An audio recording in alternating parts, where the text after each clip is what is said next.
আমার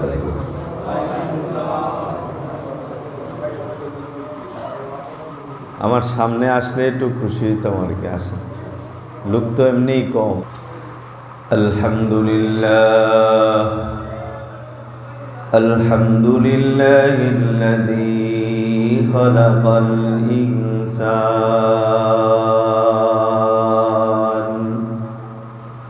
ওয়া কাররামাহু ওয়া 'আল্লামাহু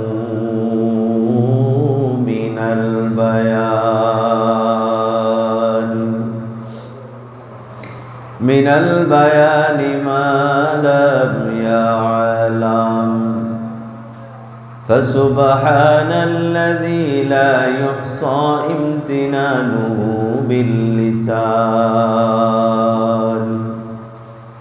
বিল্লিসানি ওয়ালা বিলকলাম وأشهد أن لا إله إلا الله وحده لا شريك له لا ضد له ولا ند له ولا مثل له ولا مثيل له ونشهد أن سيدنا وسندنا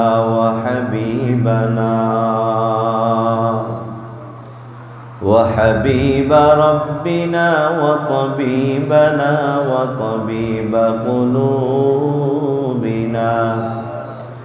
وطبيب قلوبنا وأرواحنا ومولانا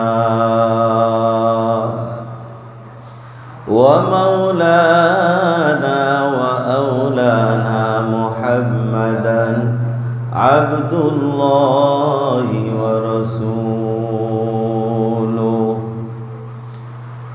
أرسله الله بالحق بشيرا ونذيرا وداعيا إلى الله بإذنه وسراجا منيرا أما بعد فقد قال الله تعالى في كلامه المجيد بسم الله الرحمن الرحيم ومن يطع الله والرسول فأولئك مع الذين أنعم الله عليهم من النبيين والصديقين والشهداء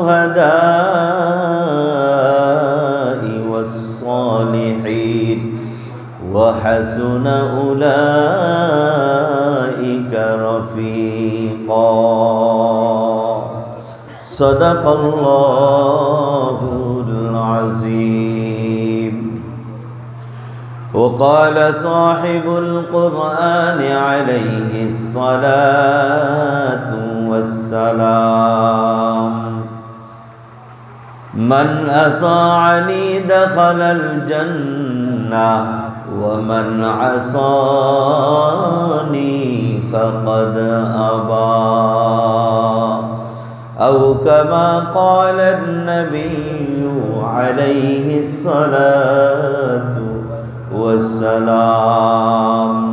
সবাই দুরূদ শরীফ পড়েন। اللهم صل على سيدنا ونبينا وشفيعنا وحبيبنا ومولانا محمد صلى الله عليه وعلى آله وأصحابه وبارك وسلم اللهم صل على سيدنا ونبينا وشفيعنا وحبيبنا ومولانا محمدا عبد الله ورسوله ذكر حق آمد غذائے روح را ذکر حق آمد غذائے روح را مرحبا مد ای دل مجروح را مرحبا مد ای دل مجروح را خیال ما سوا باشد نمارا خیال ما سوا باشد نمارا زہر موکول تجلی آشکارا زہر موکول تجلی آشکارا فکر باطل کو ہٹا دے دل سے رب فکر باطل کو ہٹا دے دل سے رب ذکر میں تیرے لگا دے روز و شب لا الہ الا اللہ لا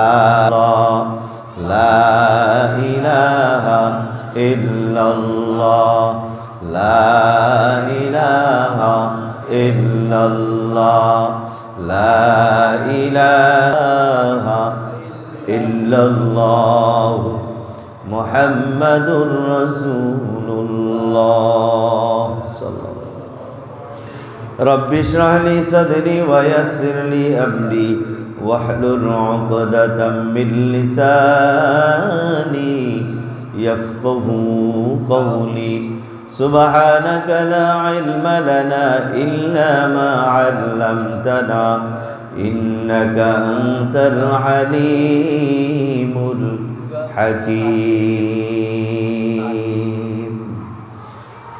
چاہل سے لگا دے ہمیں عشقوں کا سفینہ آنکھوں سے دکھا دے ہمیں او مکہ و مدینہ آنکھوں سے دکھا دے ہمیں مکہ و مدینہ আজ 30শে নভেম্বর 2000 আওয়াজ ছেড়ে উচ্চ কণ্ঠে শুকরিয়া দান বলে আলহামদুলিল্লাহ। আমি আপনাদের সামনে কোরআনুল কারীমের একখানা আয়াত রাসূল পাক সাল্লাল্লাহু আলাইহি ওয়াসাল্লামের অসংখ্য হাদিস থেকে একখানা হাদিস তেলাওয়াত করেছি। আল্লাহ তাআলা যদি তৌফিক দান করেন অল্প সময় আপনারা লোকও কম কিছু কথাবার্তা বলার চেষ্টা করব। যে কথাগুলো আল্লাহ তাআলা বলাবেন আমাকে যেন আমল করার তৌফিক দান করেন। আপনারা যারা আসছেন আর যারা আসবেন মাইকের আওয়াজে যারা কথাবার্তা শোনার জন্য নীরবে নিবৃত্তিতে জানালার পাশে দরজার চৌকাঠে বসে গেছেন আল্লাহ তাআলা যেন সকলকে আমল করার তৌফিক দান করেন। আমি আপনাদের সামনে যে কোরআনুল কারীমের আয়াত তেলাওয়াত করেছি আল্লাহ তাআলা বলেন وَمَن يُطِعِ اللَّهَ وَالرَّسُولَ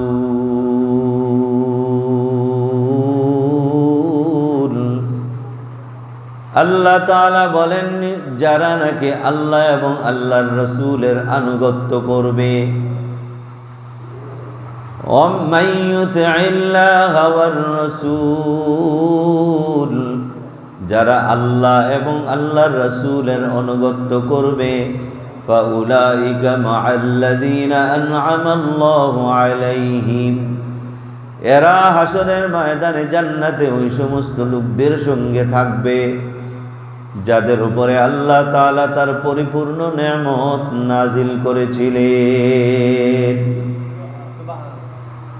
আল্লাহর নবী এতটুকু আয়াত তেলাওয়াত করার পরে আল্লাহকে জিজ্ঞেস করেছিলেন রে মালিক আমার উম্মতগুলো নেয়ামত প্রাপ্ত লোকদের সঙ্গে জান্নাতে থাকবে। নেয়ামত প্রাপ্ত লোক তো আমি ছাড়া আর অনেকে আছে আল্লাহ। ও আল্লাহ, আমার গুনাহগারগুলো না আদম নবীর সঙ্গে আবার জান্নাতে থাকে, ঈসা নবীর সঙ্গে না জানি জান্নাতে থাকে। ও আল্লাহ, আমি এই তিন উম্মতের জন্য সারাটা জীবন কেঁদে আসলাম। আমার উম্মত ছাড়া আমি জান্নাতে থাকতে পারবো না। ও আল্লাহ, তুমি স্পষ্ট করে বলে দাও, আমার যে উম্মতেরা তুমি আর আমার অনুগত্য করে চলবে, অনুসরণ করে চলবে, এরা কোথায় থাকবে, কার সঙ্গে থাকবে? আল্লাহ তাআলা বলেন, মা'আন নাবিয়্যিন